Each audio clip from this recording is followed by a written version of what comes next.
So, good evening, ladies and gentlemen.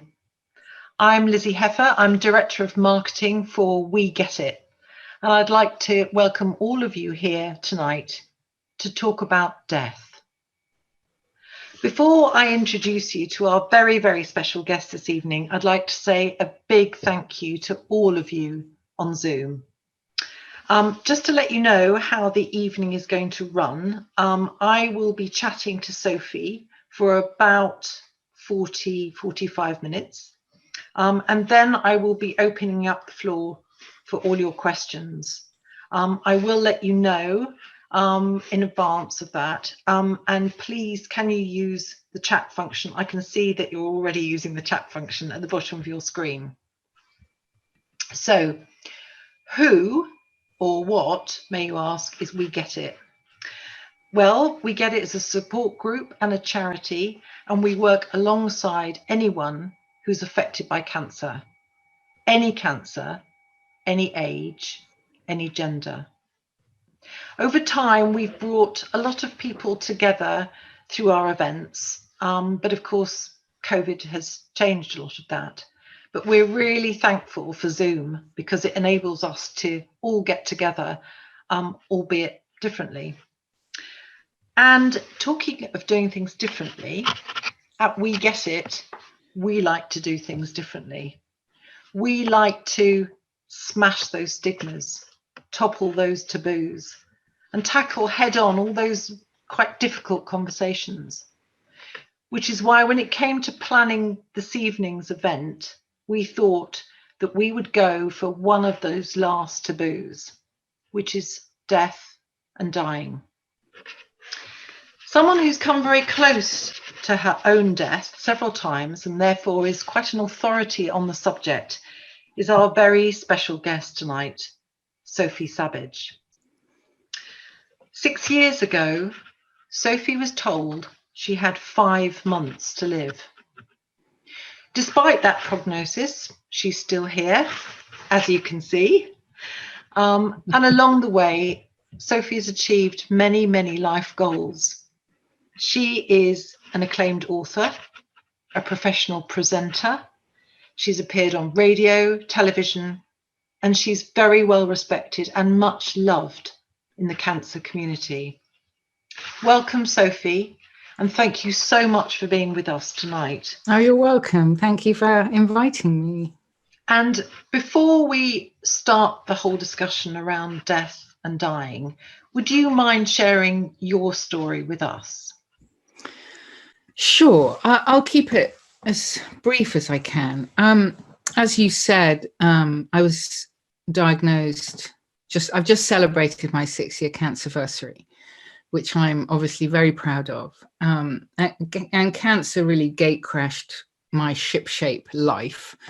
I found my soulmate. I was running a business. I was doing work I loved. I'd had a miracle daughter I was told I couldn't have. So when I was given 5 months, obviously I was devastated and shell-shocked. And I did nearly, it was interesting actually. One of the things that really struck me was when I was diagnosed, I didn't really feel ill. I just had a sharp pain in my back for an hour. And I had so few symptoms, I had to beg to get an X-ray, beg and push and push. And once I did, the whole medical machine started to roll incredibly fast. But when they told me I was going to die, I started dying within 24 hours.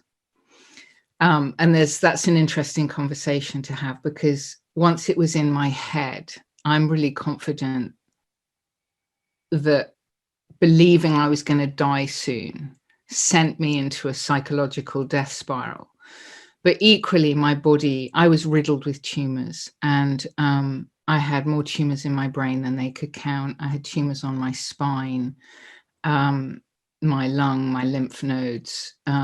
It took them about 6 weeks to find all my tumors. But I needed to face into dying at that point actually quite fast, because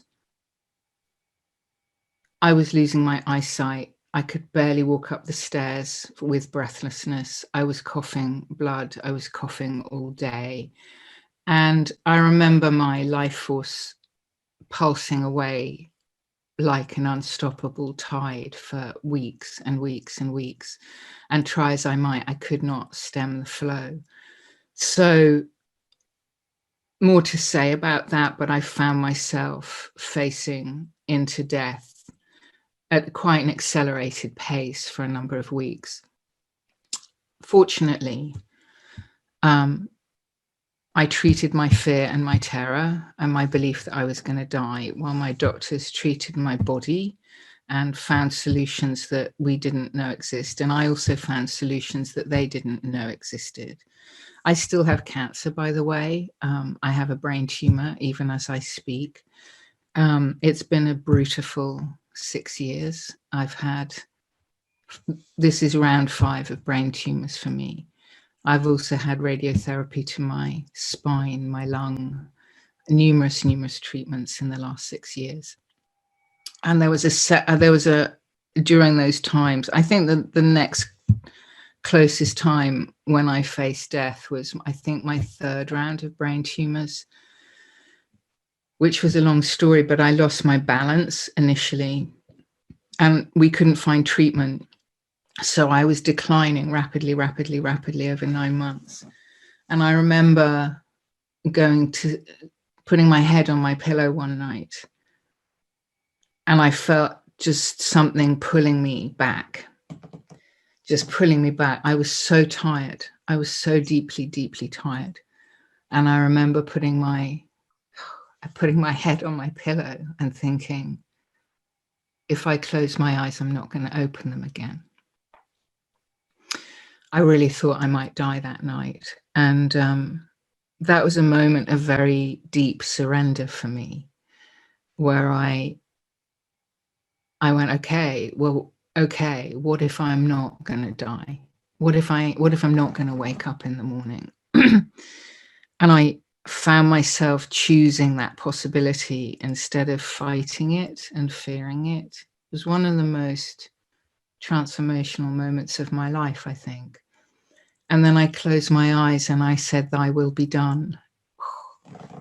And I went to sleep with the words, "Thy will be done." That was the closest I came. Obviously, I woke up in the morning. I'm very happy to tell you. But I've had those kinds of experiences in the last 6 years. So that's a whistle-stop tour of my story. Sophie, what do you think it was that caused that? I mean, you describe how the fear took over and you felt that death was rushing up because you were told you're going to die, and therefore you assimilated that. And that what caused that transformation, that change, that made you think, I'm not going to die, not this time around? Well, I didn't know for quite some time. And there were a lot of interventions. There were medical interventions, there were psychological interventions, there were complementary therapy interventions. There were a number of interventions that pulled me back from the brink. But I think what I found is my daughter was 4 years old at this point. So, and I have a background in mindset change and psychology. And the one thing I'm really, really good at is facing reality. I'm really good at that. I'm really practiced at that. And I knew I needed to deeply accept the possibility that I was going to die without giving in and resigning myself. There's a difference. And we often don't want to engage with possible dying because we think it's a giving in or a giving up. So we don't even want to go there. But I needed to prepare my daughter for losing me, first of all. I needed to prepare her in whatever time it seemed I had left. But also, once I accepted that possibility, which was my biggest fear, well, second biggest fear, was of dying. everything became quite simple after that. So once I accepted my fear of dying, I got very creative. And I remember saying to my husband, right, I am now living in a rarefied space between my fierce will to live and my necessary willingness to die. That is the space I now inhabit and will likely inhabit for however long I have. And so I put strategies in place to live, to apply my fierce will to live. And I also had strategies for dying. So I wrote my will, I spoke to my daughter, I had long conversations with my husband about how I wanted to die, where I wanted to be buried. I was very grounded about it. And that's just what I did, because I didn't think I'd see my daughter's 5th birthday. And I wanted to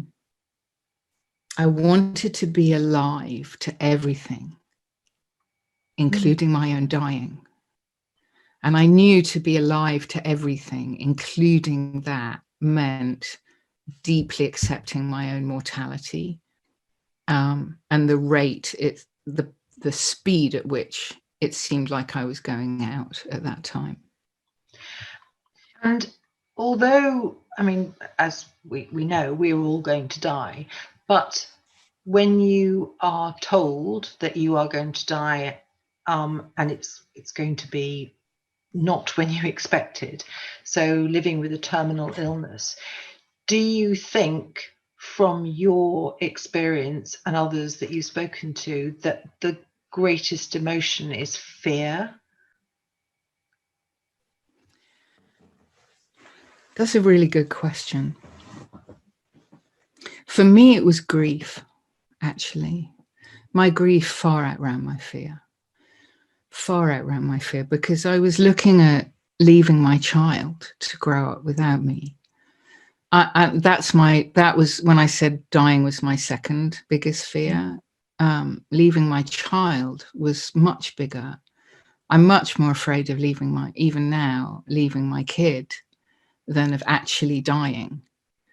It far outweighs my fear of death, is my fear of leaving my kid.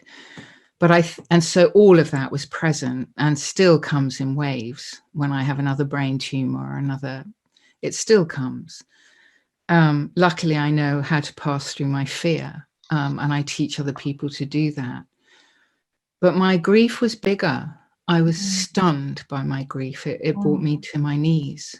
And not just at the prospect of leaving Gabriella, but all the things I hadn't done with my life that I wanted to do, and the things I had done that wished I hadn't done, and the dreams I'd just left dusty on shelves.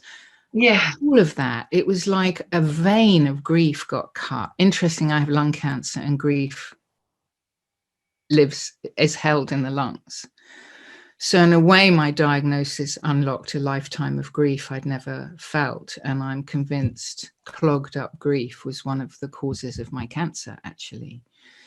So I think it's very personal. I mean, for some, it's terror is the dominant emotion, but I don't think there's I think it's very individual.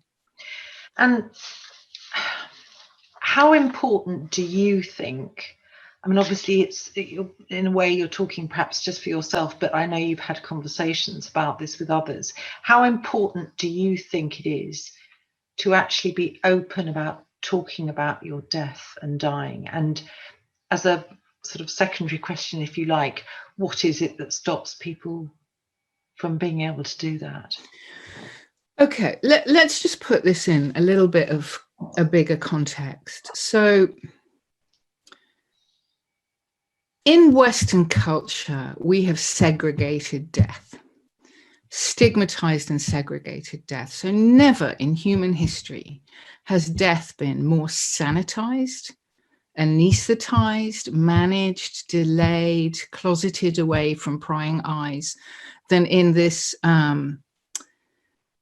existence extending culture that we live in, and a culture that worships youth and polish and flawlessness and plastic surgery and stay young forever and We've never existed in a culture that is in such denial of its own mortality and its own humanity.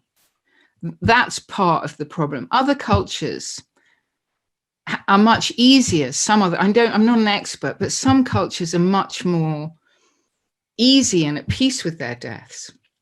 And as you say, we're all terminal, and dying is as inevitable as the sun rising in the morning and leaves falling in the autumn. It's inevitable, and yet we've sanitized it as a culture, and we go and die in hospices, you know, and all of that. The whole culture makes it really, really hard for us to talk about dying and face dying. We make it really difficult. That's part of the problem.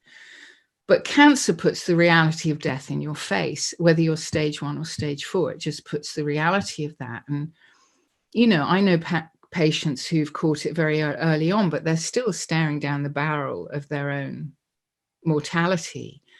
And so that's the context that we're in.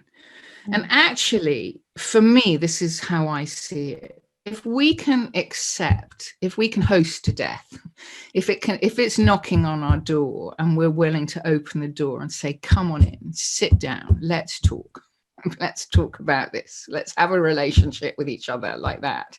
If we can accept the possibility of death early on in the cancer journey, then everything else becomes less painful and daunting. Whereas if we avoid it and duck it and hold it at bay, it's always hovering. It's always lurking in the shadows. So the sooner we can bring it out of the shadows and sit it and place it in the clear light of day and look it in the eye, there's not much a harder thing to do than that. But if we don't do that early on, and it's easy to say, not so easy to do, it's always here at your shoulder, lurking, waiting, nagging at you, however unconsciously. And that's exhausting and very draining. And in some ways, it's almost impossible to truly thrive in your life when that fear is on your shoulder undealt with.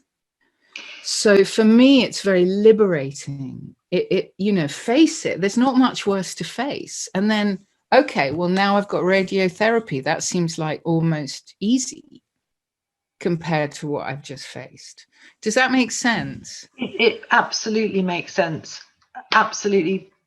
But I think you've been talking about death and dying for a long time. You're very experienced in understanding the way that a mind works. There will be people out there who would love to have your confidence and your knowledge, but are actually terrified. Yeah, and I know that. I work with them. What I would want to know is if there are people out there who are terrified, but possibly inside they would like to be able to maybe remove some of that fear by bringing it out in the open. How would you recommend that we start that conversation? Oh, it's such a personal thing, this. So I'm going to generalize it, but I really acknowledge how personal it is. I mean, my dad died of lung cancer 3 years ago. So let me speak about him for a moment. This is not a man who was easy. This is not a man who showed his vulnerability very easily. And he knew his time was nearly up, but he was very scared. Very scared. And, you know, he said to me once, he said, I think I'm a coward, darling. You know, it was heartbreaking. And this was a very dignified man who lived in, you know, as a public servant. He lived, you know, quite a very full and rich life. But he was really frightened, and it was very challenging even for me to help him with his fear, because I know how to help people with fear, and I've sat at cancer patients' deathbeds and helped them with their fear, because how you do that is not something we're taught. It's why I wrote The Cancer Whisperer, to give people some ways of dealing with fear. And it's why I do the work that I do, and why Penny Bron offers counselling, and Maggie's offers counselling. And there are people you can go to work through your fear. When I was diagnosed, no one said, how are you feeling? Do you want to see a counsellor? I mean, it just wasn't even a subject matter. So, but my dad, you know, I needed to be very gentle with him, and very responsive when he asked for help. And he would sometimes call me and say, you know what I'm going through, darling.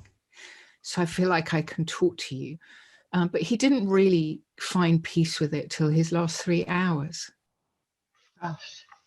Not really. He didn't really surrender. I knew he had surrendered when he said, darling, can you give me some time on my own to work? I need to work this out, was how he said it. It's very British. I need to work this out. And I knew that meant he was going to lean into spirit. He was a very Christian man. He was going to pray, I think, at that point. And I felt great relief. So I do understand how it's easy to say face into death. Like I say, it's easy to say that, but we're not equipped to unlock and release our terror. And there are skills. I wish I could teach you that right now. I don't have time to teach you that. But one thing you can do when you're really terrified is breathe. So when we're scared, we stop breathing, and then our fear intensifies. We kind of like that.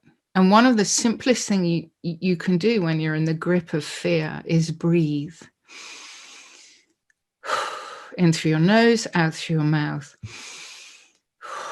Like that. I do it with my daughter when she panics about something. We watched The Secret Garden the other day. Big mistake, I told myself, because it was about freaking orphaned children. Mm.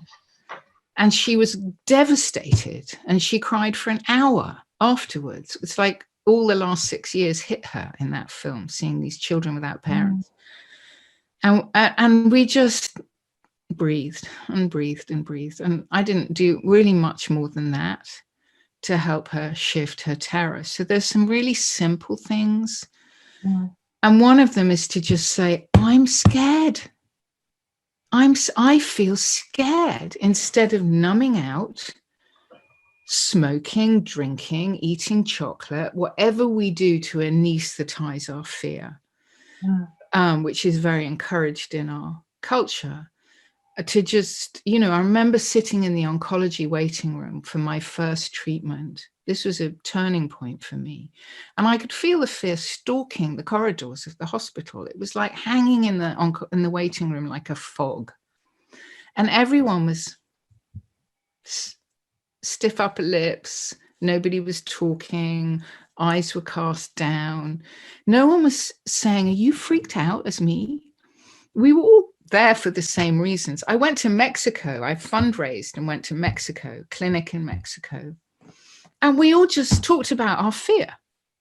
Are you scared? Yeah, I'm scared. What are you scared of? Oh, I'm scared of this and I'm scared of that. And I feel grief, and I'm feeling furious about this. And there was this whole energy of talking and sharing and connecting. And it was the antithesis of my little hospital in Kent, where nobody said a word to each other. And I remember saying to my husband, I think I need to start blogging and write a book about it's okay to say I'm scared. So sometimes it just begins with that, but obviously there's more to it than that. But that's a good start. Obviously there is, because people experience different levels of fear. thinking for a moment about what you were saying about your daughter, how important do you think it is to be able to talk to children about, from a parent's point of view of your death, or indeed from, sadly, for a child who might be facing that? Yeah, again, it's so personal, this. It is so personal, but I'm going to speak to you having done research into this. And partly we decided to talk to Gabriella because my husband's father died when he was 5, and he wasn't told what was going on. He wasn't allowed to see him in the hospital, and he wasn't even allowed to go to the funeral. And that haunted him more than losing his dad, was the not knowing and the not being included. So that was a big reason that we decided to be really authentic with Gabriella. But also the research shows that children pick everything up. You know, they pick up tensions, they pick it up in the house. And the research shows that if they're not told what's going on, they imagine what's going on and they assume it's their fault and that they've done something wrong. So that's what the research shows, is when we withhold this kind of information from our children, and even when we withhold our fear from our children, they think they've done something wrong or bad. And that for me was a critical piece of information. And so we told Gabrielle, I mean, I really thought I might die before she was 5. So I actually really needed to sit with her and say, Mummy's got a disease called cancer. And she said, "K for cancer." You know, she was learning ABBA, K for cancer, she goes. And she was too young to comprehend it then, but we've always chosen to tell her what's going on. Mummy's got tumors again. Mummy's going to hospital again. This is what's going on. So you know what's going on. And I also say to her, I've said to her several times, darling, when I know I'm going to die, when I know I'm on my way out, I promise I will tell you. I promise. Yeah. So she goes, okay, great. And off she skips into the garden because she knows I'm going to tell her the truth. And she's not imagining. That doesn't mean she's not. When we watched The Secret Garden, she was clinging to me for dear life. Please don't die, Mummy. Please don't die, Mummy. Please don't die, Mummy. So that is the other side of telling her the truth. Is on the one hand, she knows I'm going to be honest, and she gets on with her life, and at other times she has waves of. She still finds it hard to spend a whole night in her room alone. And she's 10 and a half. So it's a mixed bag. But I just think the truth sets us free. Yes. And withholding keeps us in prison. Yes. I mean, that's everything, my take. Yeah, everything you're saying is leading towards the openness, the honesty, and to a certain extent, maybe even letting go a little bit. Yeah. I mean, I have to admit, I've surrendered a lot in the last 6 years, but the one thing I haven't surrendered is my desire to stay alive for my kid. I mean, it's my one, it's the one thing I haven't let go of. I've had moments when I thought, like that night when I nearly died, I needed to surrender, but I scooped it back up the next morning, said, right, I'm going to hold on to that again. So, I'm a human being and I'm doing my best in the situation that I have, but I still have dark nights of the soul. And, yikes, I've got brain tumors again. And there's a strong possibility I will be taken out piece by cognitive piece. That is a strong possibility of how I'm going to go. And I get very scared of that. I'm scared of not being Sophie anymore. I mean, I'm really, really of not being Sophie anymore. And John and I have needed to sit and talk and go, when do you remove me from the home? When I can't walk? No. You know, when I can't see? No. When I don't recognize my kid? Yes. Yeah. You know, when I don't know who I am anymore? Yes. That's when you put me in a hospice. That's a hard conversation to have. This question might seem a little bit controversial, Sophie, so bear with me. But we do nowadays, we have hospices, we have counselling, and we've got some great counselling around here from We Hear You. We've got people we can turn to. So we possibly are given a little bit more choice if we're able to take it. Do you feel that how we die is important? I know that we can't always choose that. Of course we can't. Of course we can't. But where it is possible, that being able to choose how you end this life is important, and it might give you possibly some sort of control or power back. Well, yes, and I'm going to say yes, and of course,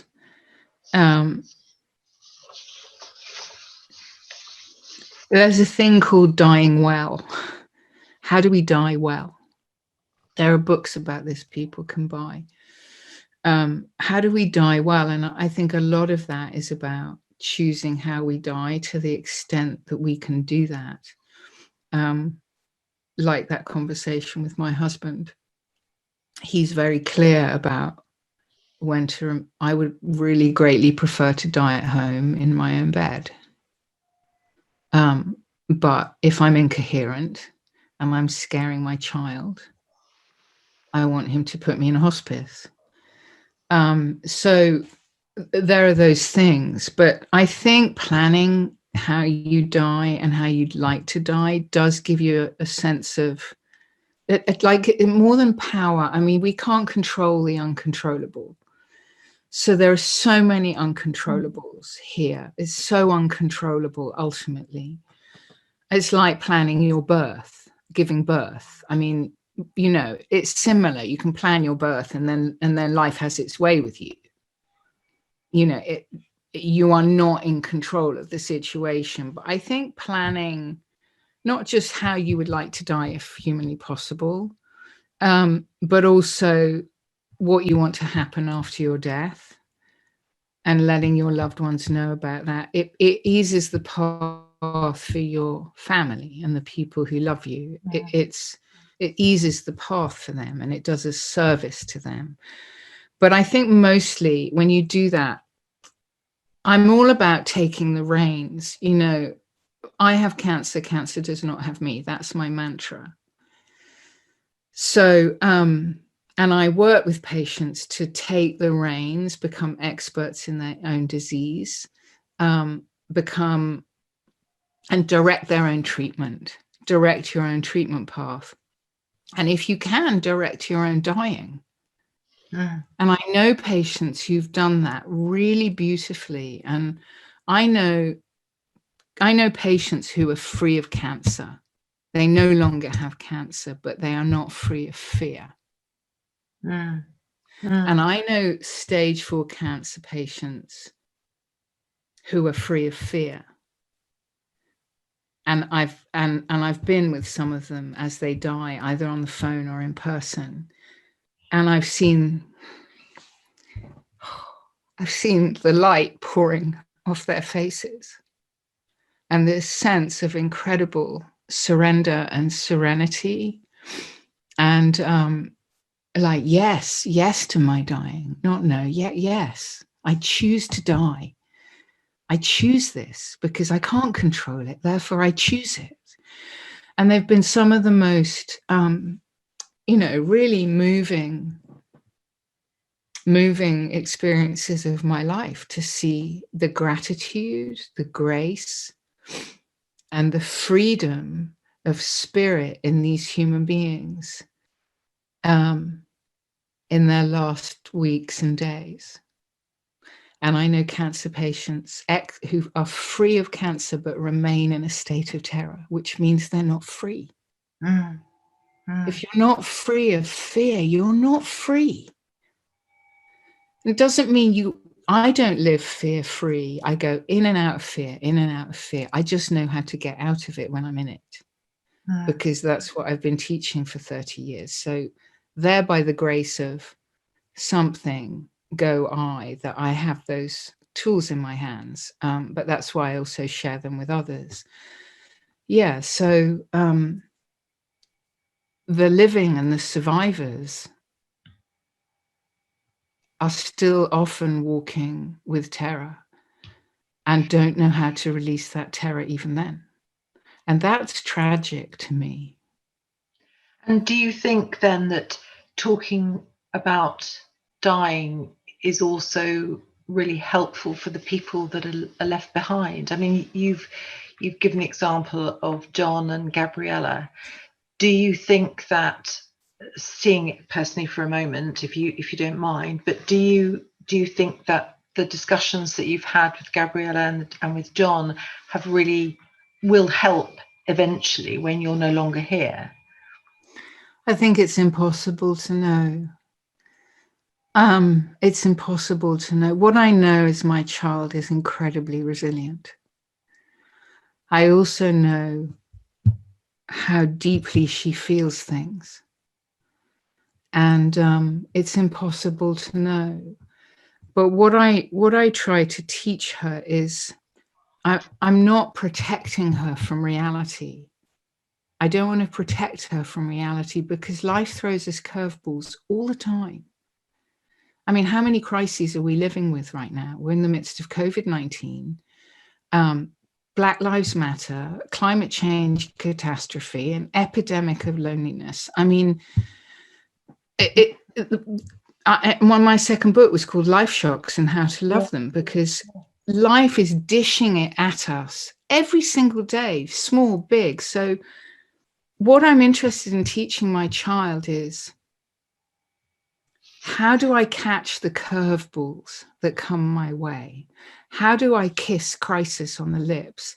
How do I embrace these moments as opportunities for my awakening, for my growth, for me to become more myself, not less, because of how I respond to what life has given me? And my teacher used to say, there are no extraordinary people, just ordinary people who do extraordinary things with what they're given. So all I can teach my child is to find an extraordinary response to what she's given and bring her best, and that every moment is an opportunity to become more Gabriella. Every challenge that comes your way is an opportunity to be more you, not less. Even the most devastating moments. And she's too young to really get that. But for as long as I'm here, that's what I will teach her. And I trust that John will carry that legacy forwards. And at the same time, she will be heartbroken and devastated and grief-stricken. So let me teach her how to grieve. It's well, as we are all aware, we're on the eve of a second national lockdown.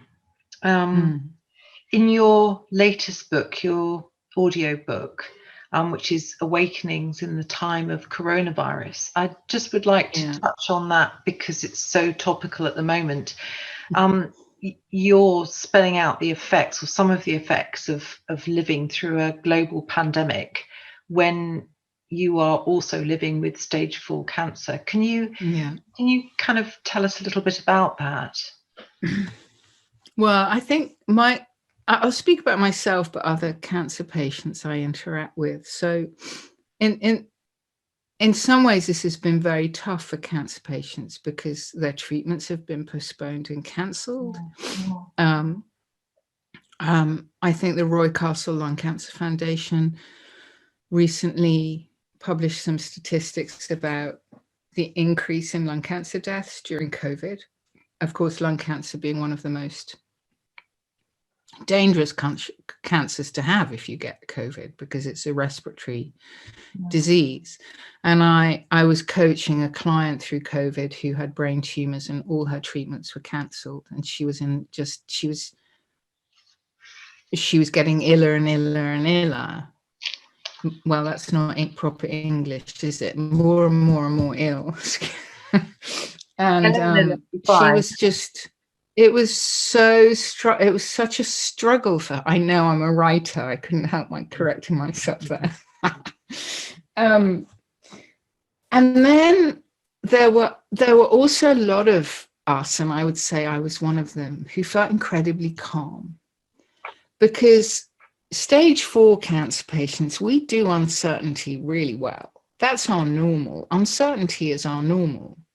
That's just our normal. So a lot of stage 4 cancer patients were like, yeah, I've got this. I can totally do this, compared to what I've been doing since my diagnosis. I can do COVID-19. This I can do. And they were very powerful in this situation. And I felt poised to respond because I thought, oh, I can help people with this. I really can. So I launched initially a masterclass to work with people who were scared, lonely, and grief-stricken. And I ran that for about 3 months. And then my publisher said, Sophie, would you do one of those? Don't write a book and read it, but you know what you're like when you give a talk and you work with people. Can you do that on an audio book? I said, yeah, sure. So I released Awakenings in the Time of Coronavirus, and Lifting Emotional Lockdown is the subtitle. And that's more of a workshop than a book, really, where I take people through a fear process and a loneliness process and a grief process. So if you're interested in how I work with people, that's on Audible, and you can actually learn quite a lot. It's just a 2.5-hour potent little audio book. But that's why I did that. And also because, I might be digressing, but sometimes the universe writes things out on a whiteboard or across the sky to say, hello, pay attention, wake up. So as far as I can see, we were already locked down emotionally in very significant ways. We were already distancing from one another by being on our computers and looking at our phones.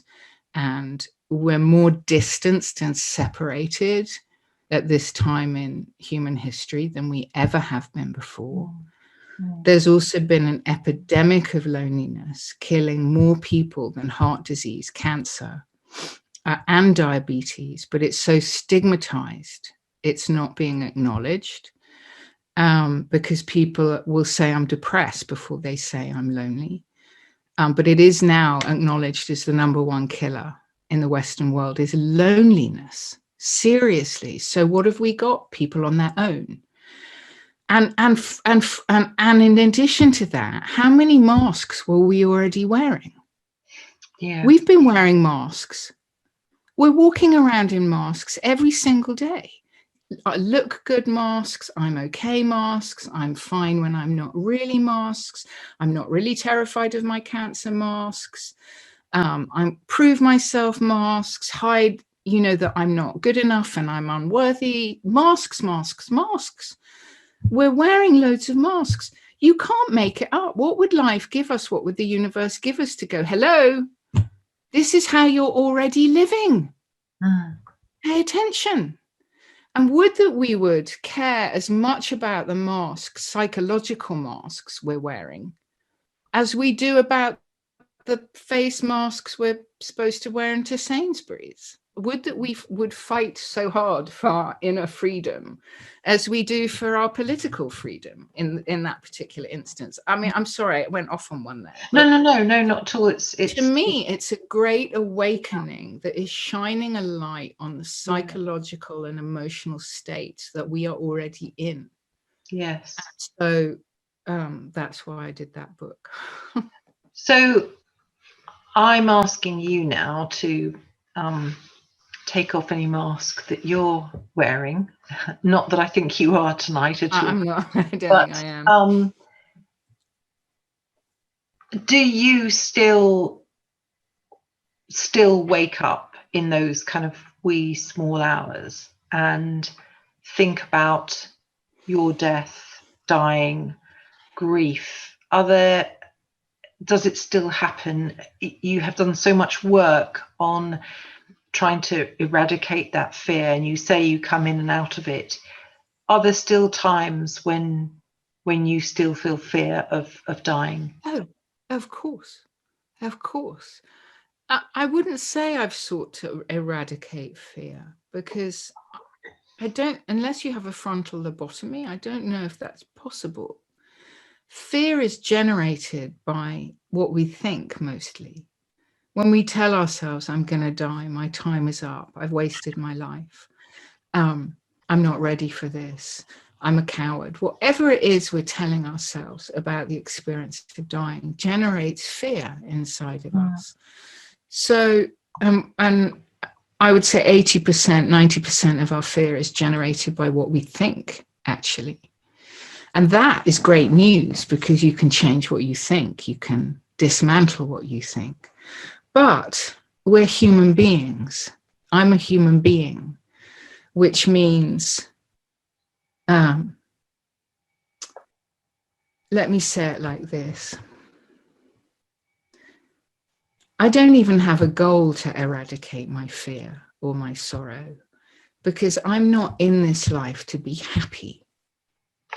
That's not my goal in life. My goal in life is to be as fully human and as fully alive as I can possibly be.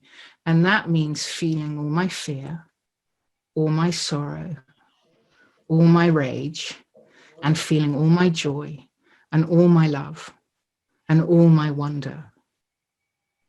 If I have access to the full spectrum, for me, that's being fully alive and fully human. So, but what I don't want to do is be overcome by my fear and my that. So I go into fear every week about something. Not a week goes by that I don't experience fear about something. I just know when I'm in it, and I know how to shift it. That's the key thing. So for me, it's about face your, there's no, sorry, I thought I'd turn that off. There's no bypassing fear. You can't go over it, round it. You can suppress it, you can deny it, but the way out of fear is through it. The way out is face it, bring it close, and stand in its fire. Stand in the fire of the fear and pass to the other side into what actually then you can access wonder and awe and extraordinary light on the other side of it. So notice your fear, feel your fear, change what's causing your fear, which is a skill I teach. Come out of fear, then repeat. Then repeat, then repeat. That's the best I've got, I'm afraid. Thank you, Sophie. Just one more question I'd like to ask you before we move to asking the audience their questions. Sure. Do you think that having cancer, and particularly having stage 4 and facing our own death, do you think there have been some positive things that have come out of this experience? It's been the most wondrous 6 years of my life.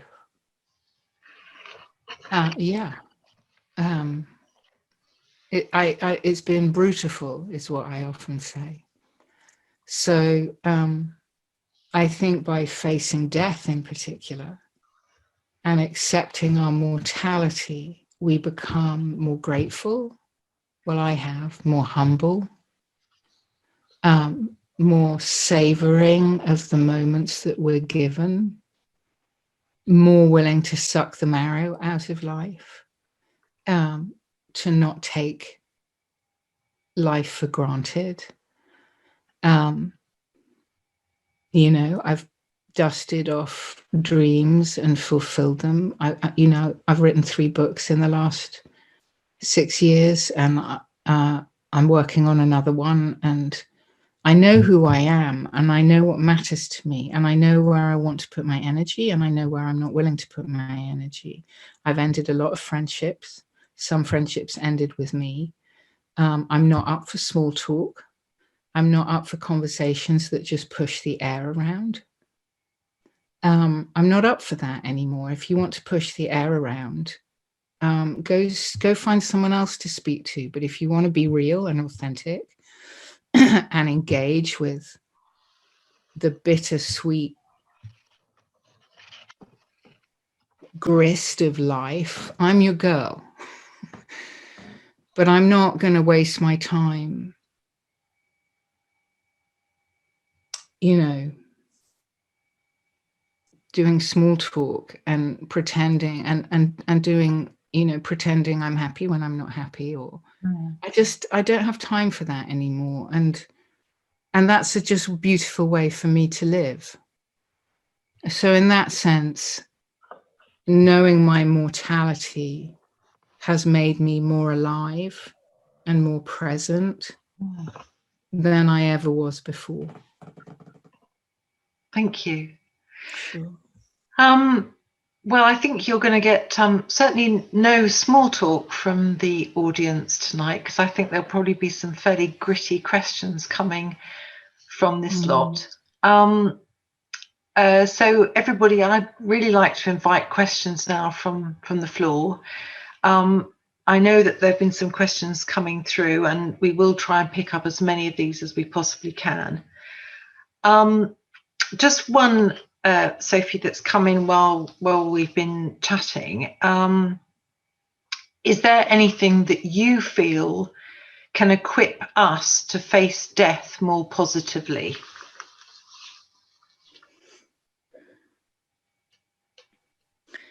Get help if you don't know how to. If you don't have the psychological tools and ability to engage with your fear, which very few of us are taught in life, seek help. Seek help. There is help out there. I offer help in this territory. Penny Bron offers help in this territory. I don't know what you offer in this territory. I know you work with Penny Bron sometimes. There are charities that provide counseling. There are places you can go and say, I'm scared shitless and I need to talk about it. That's the thing, the one thing I would say. You know, build the treatment of fear into your treatment plan. It's as important as the physical treatments, is the mental. Build psychological treatments into your treatment plan and find people who can help you do that. Not least because, by the way, fear impacts medical outcomes as well. So that's another talk, but it does. There's another question here, sort of leading on from that, really, Sophie. It says, it's really difficult to direct your own treatment or be an expert in your own illness, because it's a bit like learning a whole other language. How have you managed to do that? Yeah, it's not a simple thing to do.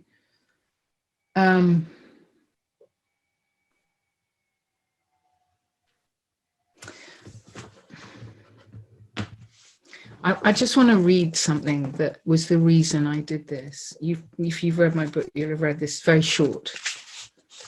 Exceptional patients refuse to be victims. They educate, I didn't write this, by the way. They educate themselves and become specialists in their own care. They question the doctor because they want to understand their treatment and participate in it.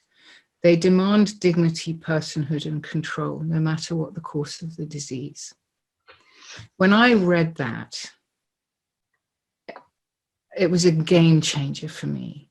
And I realized that, and what he also goes on to write about, is the patients who become experts in their own disease tend to live longer.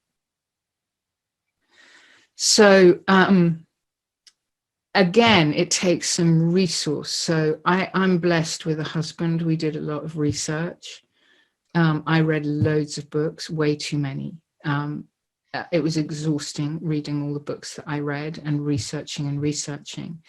But there are some, I would say, top 6 books you could buy that will at least put you on the right track. For example, in the complementary field, The Cancer Revolution, which the Yes to Life charity has published, is like an encyclopedia of different practitioners in the UK who you can go to for different things if you're in the complementary world.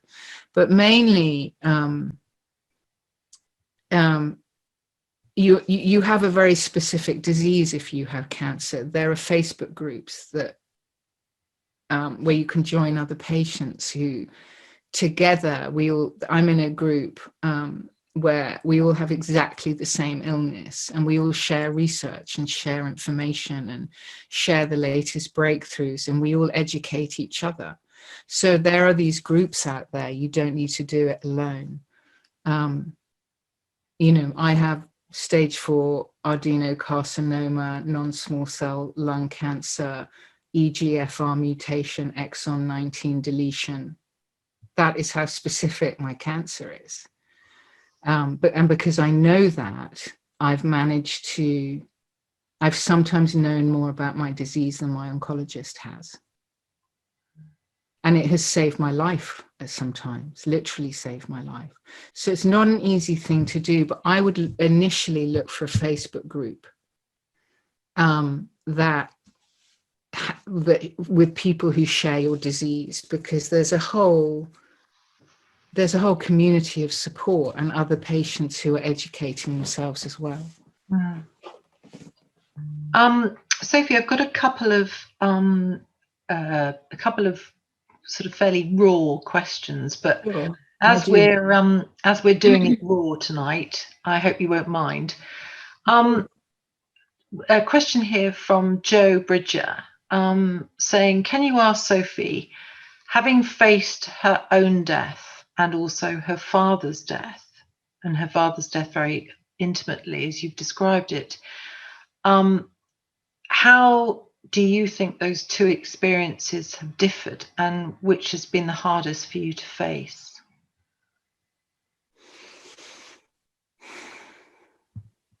I'll be really truthful about that. Facing my own death is harder because of my daughter. Really as simple as that. My dad was 84 and he had a really good life.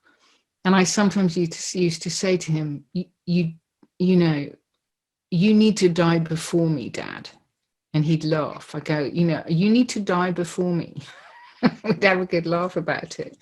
Because, you're 84 and you've had a great life, and we used to have a good laugh about it. So, his death was really, it came having lived a very rich and full life. I mean, I get jealous of people with grey hair and walking sticks, and because I don't know, but it would be a miracle for me to get old and have grey hair. So it was very beautiful being with my dad when he died. It was a great privilege for me, and I think I helped him die. And obviously I miss him deeply, but it wasn't as hard as facing my own, particularly because of my daughter. Yeah. Well, thank you. That's very honest answer. I've got two questions here, Sophie, which are really interlinked. So I'd like to ask them both at the same time. One is, Sophie, you're really composed right now, but do you ever cry, shout, swear, drink, and hate the world. Oh, totally. And the second one, which is very interlinked, is, do you still get the why me thoughts, and how do you deal with them? Okay. Let me answer the first one. Yes, totally. I'm a very emotional human being. And when I feel fear, I quake with it. And when I feel grief, I'm on my knees with it. I mean, when the grief first hit, I was on my knees for about 6 weeks. I couldn't stop crying. I was crying.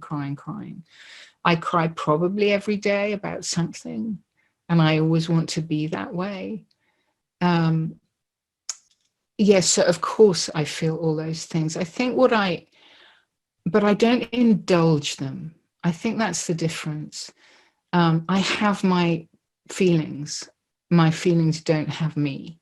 A bit like I have cancer. I have my rage, but my rage doesn't have me. So once, when I was just devastated in the early days, you may have read this story. Sorry if it's a repeat, but I went to a field and I had a tumor on my C3 and pain was ricocheting down my spine. And I walked very slowly to a field in November, probably almost exactly 6 years ago, on this very blue, frosty day. And I raged against the dying of the light. I just raged for 40 minutes. I screamed, no, I can't do this. I won't do this. I can't handle it. It's not fair. I just raged in this field of horses one afternoon. And it was after that I walked home saying, I have cancer. Cancer does not have me. And afterwards I felt like a blue sky after a storm. But of course, those feelings rise in me frequently. I get snappy with my kid. I get angry with her when she doesn't deserve it. All those things. I'm extremely human and susceptible to all of that. But I happen to have the skill to get myself out of those states as well. And part of getting out is having them. I've taught my daughter to hit cushions when she's mad so that she doesn't hit me or dad, but get it out. So yes, I totally experience all of that. And the second question was the why me? I never had that thought. I just never, I thought, why not me? And also it's very important to me to own my part, any part that I'd played in my disease. And so more than why me, I was more dealing with I deserve it. That was a bigger thing for me than this isn't fair, or this shouldn't be happening to me. I never thought that. I more thought, well, this should be happening to me because I was reckless in my 20s and self-destructive in many ways in my 20s and early 30s. And I brought this on myself. So that was more what I needed to kind of release myself from causing it, because there were other causes. Forgive myself for the part I played in it, because I have no doubt I played a part in my disease, no question. So I never really had why me. I thought, yeah, me, I'm the right person to get this. That fits. That's what I did with it. Sophie, at We Get It, one of the things that we do is we work alongside and support people, not just who have cancer, but who are actually looking after those who have cancer. And I know that you yourself do an awful lot of this training and support. And I know it's not a question that's answered easily and briefly, but can you give us some idea of how best to support someone who is facing cancer when you yourself are not, because there must be things you should or shouldn't say, or should or shouldn't do, or are there any best ways to be with Yeah, someone? I wish I could bring my husband in to answer that question, because he would answer it with a good deal more wisdom than I likely will. Again, it's such a personal thing.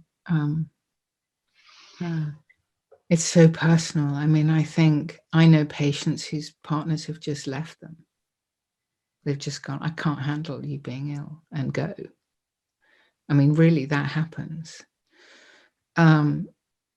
That's the kind of worst end of it. But I do know quite a number of patients whose partners have just walked out on them because they believe they can't deal with it themselves. That's the worst side of it. But here's what I guess there's two things I would say about that. There are certain things not to say to a cancer patient, like be positive. Really not helpful. It's just not a helpful thing to say, because what that means is, don't show me your fear. Don't show me your fear. Don't show me your grief. Stay positive, be positive, stay upbeat. Not helpful. Say, how are you doing? What are you feeling? Whatever you're feeling, I want to hear about it. Simple. So give people permission to be scared and to be human. I think that's really important. Another thing not to do is, I mean, I guess carers would say this less, but it's said to me a lot. Oh, I know someone who died of that. When I say I've got cancer, and then they share graphic details of said person's gruesome demise, as if it's like, oh, I've got a dress like that. It's a kind of distorted attempt at empathy, and you just go, really, are you really saying this to me? But that's their anxiety spilling out. So my best advice to the carer is to sit and listen and say, I'm here. Tell me what you need. Tell me what you feel. That's it. And let them lead the way, rather than trying to fix them or make them positive. Or my mum was haranguing my husband, saying she must do what the doctor says. She must do exactly what the doctor says. At that point, I was being told to have whole brain radiotherapy, and I was refusing it. And John was pacing the garden saying, Anne, we're going to follow. So my mum's called Anne. Anne, we're going to follow Sophie's lead. Anne, we're going to follow half an hour. Because follow their lead. That's what I would say. Follow the patient's lead and give them space to tell you what they need, rather than making assumptions. I mean, I wrote, when I realized people just didn't know how to help me, I emailed them and said, here's how to help me. And here's how not to help me. And they went, oh, thank you so much for telling us how to help you. And then they started helping.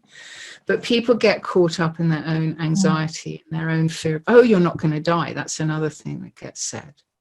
You're not going to die. You're not going to die. You're not going to. And I go, well, actually, I might.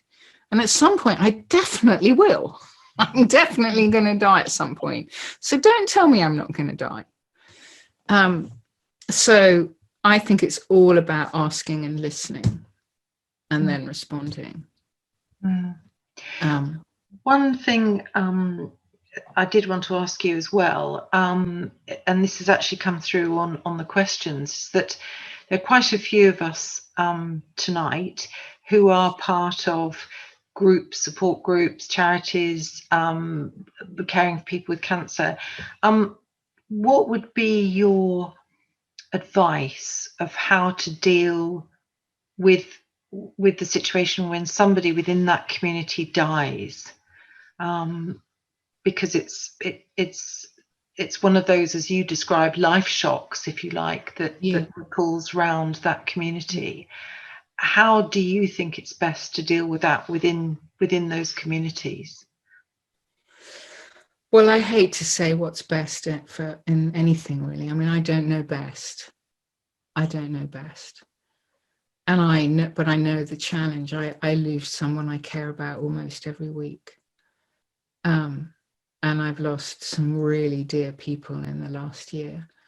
And it's guttural, and I think it raises the whole issue of dying and mortality for everybody. And it's easy to just switch Facebook off or pull away again. Or I don't think I have an answer to that question, except that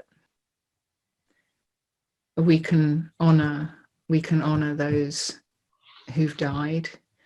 We can celebrate their lives. We can acknowledge their lives, and we can take that opportunity to face our own fear of dying again. Because that's also what it raises, is, am I next? Am I next? And so I think everyone is, will you open to this loss or close? Will you open to your own mortality or close?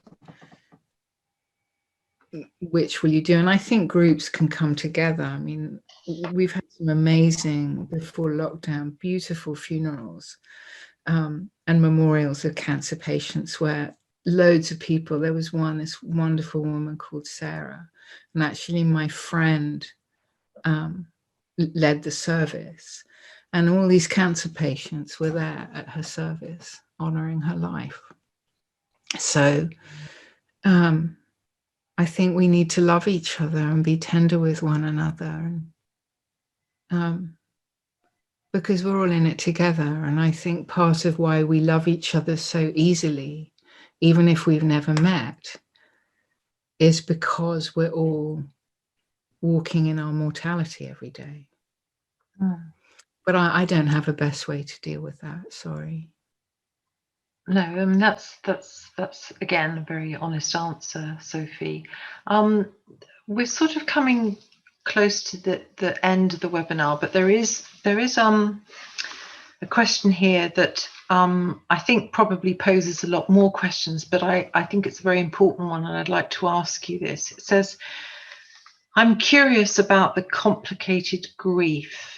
I'm an Al-Anon as well, and was on the path of recovery, quite new, and I was just learning to access my truer self. So there's so much grief that goes along with that, and then cancer came along and added layers of grief on top that has covered me completely at times. I know that grief is almost something for another webinar completely, but I just wondered if there were, you said early on that the grief was harder for you to deal with really than the fear. Do you think there are any coping mechanisms to deal with grief? Well, firstly, I just would like to speak to Amber directly.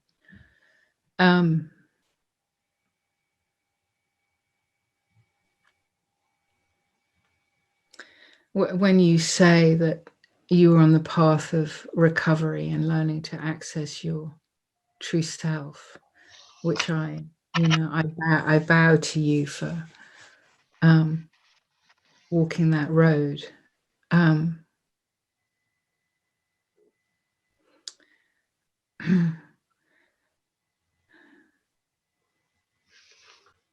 I think grief is a profound opportunity, very profound invitation to live an authentic life, actually, and to be your authentic self. So life is after you, Amber. I mean, grief is not taking you off the road to authenticity. It's pushing you further down it, I suggest. Just want to say that.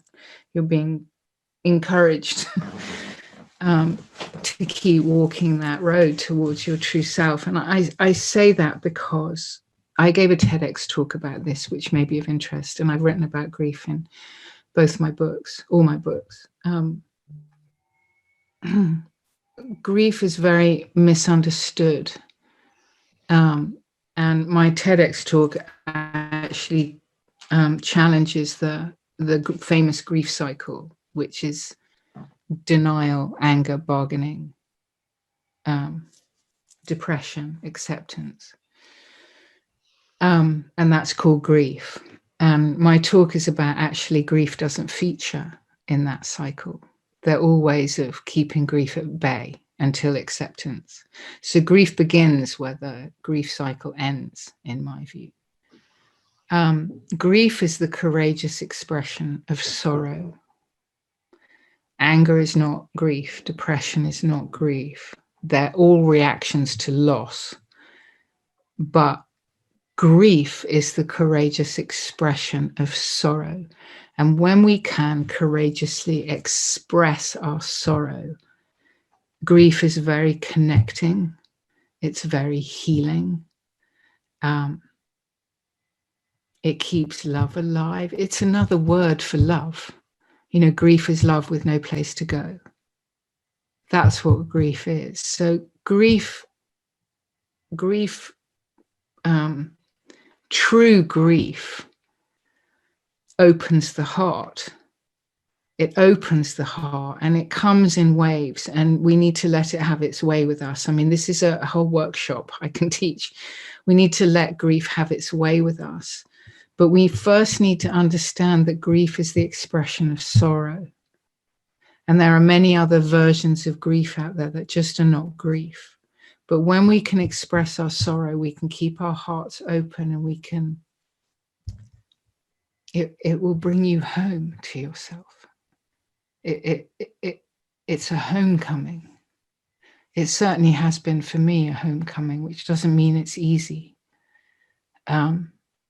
So Amber, I would let grief bring you home, keep bringing you home.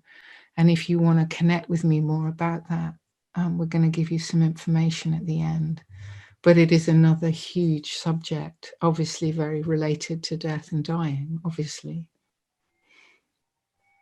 Thank you. Thank you, Sophie. And thank you, Amber, for that question. We are coming to the end of our webinar today, sadly. I'm sure that all of you who've been part of this evening will agree that Sophie has given us an amazing insight into death, dying, grief, and has opened up all sorts of questions and given us answers. I just would like to read out what Ruby has said on the chat this evening, because I think it sums it up better than I can. Sophie, I just want to say thank you so much for this very personal insight, your raw honesty and your vulnerability, and your genuinely inspirational mindset and approach. I've taken away so much from this and recognized so much of what you describe in my own family's experience so far. Thank you, Ruby. Well, I think that's the most wonderful testimonial for you, Sophie, and for what you've been able to share with us this evening. You're welcome. If you want to find out more about Sophie, as I'm sure you all will, if you go to her website, sophiesabage.com, there's a lot on there about her work, her books. There's plenty to read, and I'm sure that there is a way also for you to get in contact with Sophie, should you wish to. Of course, you can also find Sophie on Facebook, Twitter, and Instagram. There is also, I understand, a really wonderful opportunity coming up to be part of Sophie's next course. It's called Out of the Maze, How to Build a Fear Medicine into Your Cancer Treatment Plan. That's right, isn't it, Sophie? Yeah. And it's on November the 20th on Zoom. Again, all the information is on Sophie's website. And so we come it's not. It's not. Are you going to send an email out to people? Well, I was going to say, can you put it in the email?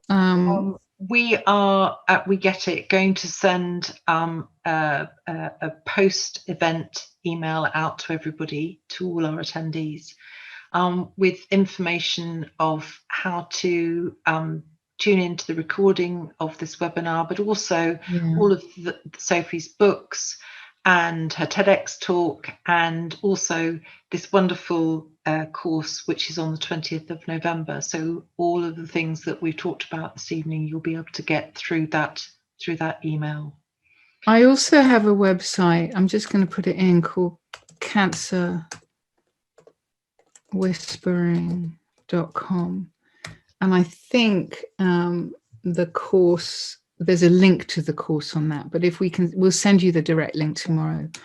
But yeah, it's a day to work on how we get out of the maze of fear and overwhelm, really. Thank you. It's just really time for me to say the most huge thank you to Sophie for being part of this event, and also to all of you out there.